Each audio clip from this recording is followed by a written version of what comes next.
ओम गंग गणपते नमो नमः। श्रीमद् वाल्मीकि रामायण उत्तरकांड क्षेत्रवा सर्ग।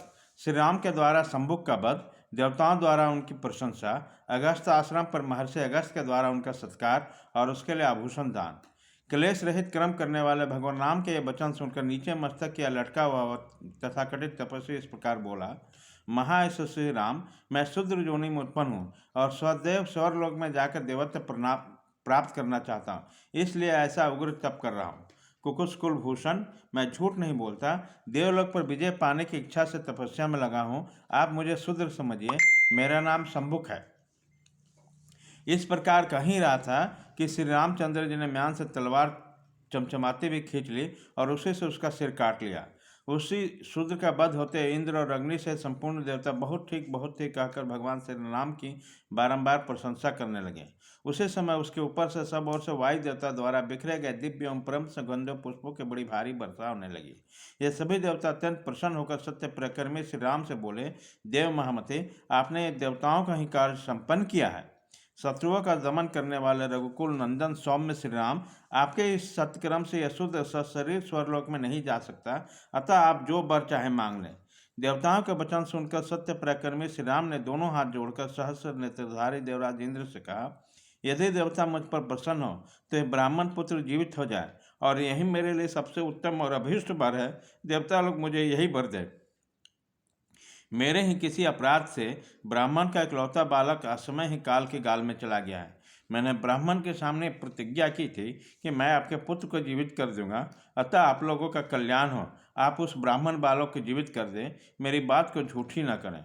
श्री रघुनाथ जी की बातें सुनकर विविध शिरोमणि देवता उससे प्रसन्न पूर्वक बोले, कुकुश कुलभूषण, आप संतुष्ट हो, यह बालक आज फिर जीवित हो गया और अपने भाई बंधुओं से जा मिला। काकुश, आपने जिस मुहूर्त में उस शूद्र को धराशायी किया हो, उसी मुहूर्त में वो बालक जी उठा हो। नरश्रेष्ठ, आपका कल्याण हो, भला हो।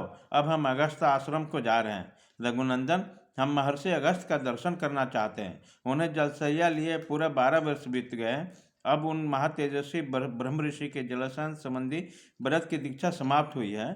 रघुनंदन, इसलिए हम लोग उस महर्षि का अभिनंदन करने के लिए जाएंगे। आपका कल्याण हो, आप भी उन मुनि श्रेष्ठ का दर्शन करने के लिए चलिए। तब बहुत अच्छा कहकर रघुकुल नंदन श्री राम देवताओं के सामने वहां जाने की प्रतिज्ञा करके वो स्वर्णभूषित पुष्पक विमान पर चढ़े।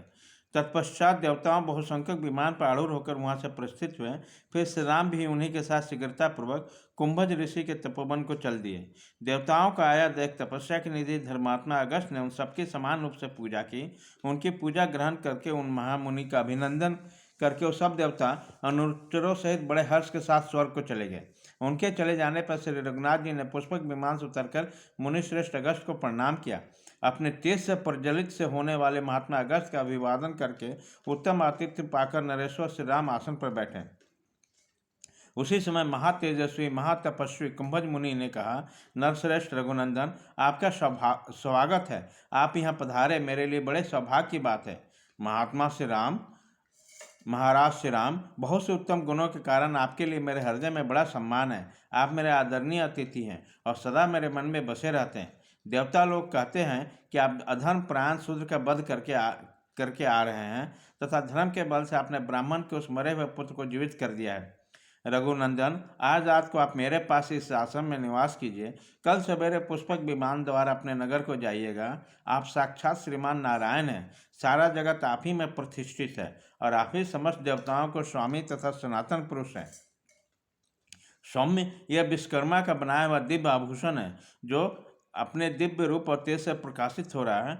कुकुश कुलभूषण रघुनंदन, आप इसे लीजिए और मेरा प्रिय कीजिए, क्योंकि किसी की दी हुई वस्तुओं को पुनः ध्यान कर देने से महान फल की प्राप्ति बताई जाती है। इस आभूषण को धारण करने से केवल आप ही समर्थ हैं तथा बड़े बड़े फलों की प्राप्ति कराने की शक्ति भी आप ही में है। आप इंद्र आदि देवताओं को भी तारने में समर्थ हैं। इसलिए नरेश्वर, यह भूषण भी मैं आपको ही दूंगा। आप इसे विधि पूर्वक ग्रहण करें। तब बुद्धिमान में श्रेष्ठ इक्ष्वाकु कुल के महारथी वीर श्री राम ने क्षत्रिय धर्म का विचार करते हुए महात्मा अगस्त से पूछा, भगवान, दान लेने का काम तो केवल ब्राह्मणों के लिए निंदित नहीं है। विप्रवर, क्षत्रियों के लिए तो प्रतिग्रह स्वार करना अत्यंत निंदित बताया गया है। फिर क्षत्रिय प्रतिग्रह विशेषतः ब्राह्मण का दिया हुआ दान कैसे ले सकते हैं, यह बताने की कृपा करें। श्री राम के इस प्रकार पूछने पर महर्षि अगस्त्य ने उत्तर दिया, रघुनंदन, पहले ब्रह्म स्वरूप सतयुग में सारी प्रजा बिना राजा की ही थी। आगे चलकर इंद्र के देवताओं राजा बनाए गए। उसी प्रकार सारी प्रजाएं देवेश्वर ब्रह्मा जी के पास राजा के लिए गई और बोली, देव, आपने इंद्र को देवताओं के राजा के पद पर स्थापित किया है। इस तरह हमारे लिए भी किसी श्रेष्ठ पुरुष को राजा बना दीजिए, जिनकी पूजा करके हम पाप रहित होकर इस भूतल पर विचरें। हम बिना राजा के नहीं रहेंगे, यही हमारा उत्तम निश्चय है। तब सूर्यश्रेष्ठ ब्रह्मा जी ने इंद्र सहित समस्त लोकपालों को बुलाकर कहा, तुम सब लोग अपने तेज का एक एक भाग लो। तब समस्त लोकपालों ने अपने तेज का एक एक भाग अर्पित किया। उसी समय ब्रह्मा जी को छींक आई, जिससे क्षुप नामक राजा उत्पन्न हुए। ब्रह्मा जी ने उस राजा को लोकपाल के लिए दिए हुए तेज के सभी भागों से संयुक्त कर दिया। तत्पश्चात उन्होंने क्षुप को ही प्रजाजनों के लिए शासक नरेश के रूप में समर्पित किया। क्षुप ने वहाँ राजा होकर इंद्र के लिए दिए हुए तेजोभाग से पृथ्वी का शासन किया। वरुण के तेजोभाग से भोपाल प्रजा के शरीर का पोषण करने लगे। कुबेर के तेजोभाग से उन्हें उस धनापति की आभा प्रदान की तथा उन्होंने यमराज का जो तेजोभाग था उसे अपराधों का अपराध करने पर दंड देते थे।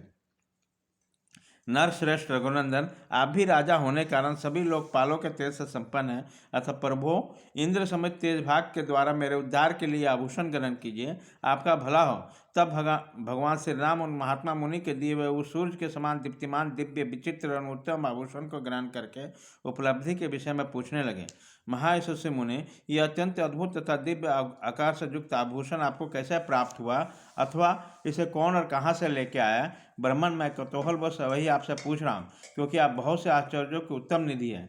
ककुश कुलभूषण श्री राम के इस प्रकार पूछने पर मुनिवर अगस्त्य ने कहा, श्री राम, पूर्व चतुर्युगी के त्रेता युग में जैसे वृत्तांत घटित हुआ उसे बताता हूँ, सुनिए। इसी प्रकार वाल्मीकि नियमित आश्रमायण आदि काव्य के उत्तर कांड में क्षेत्रवा सर्ग पूरा हुआ।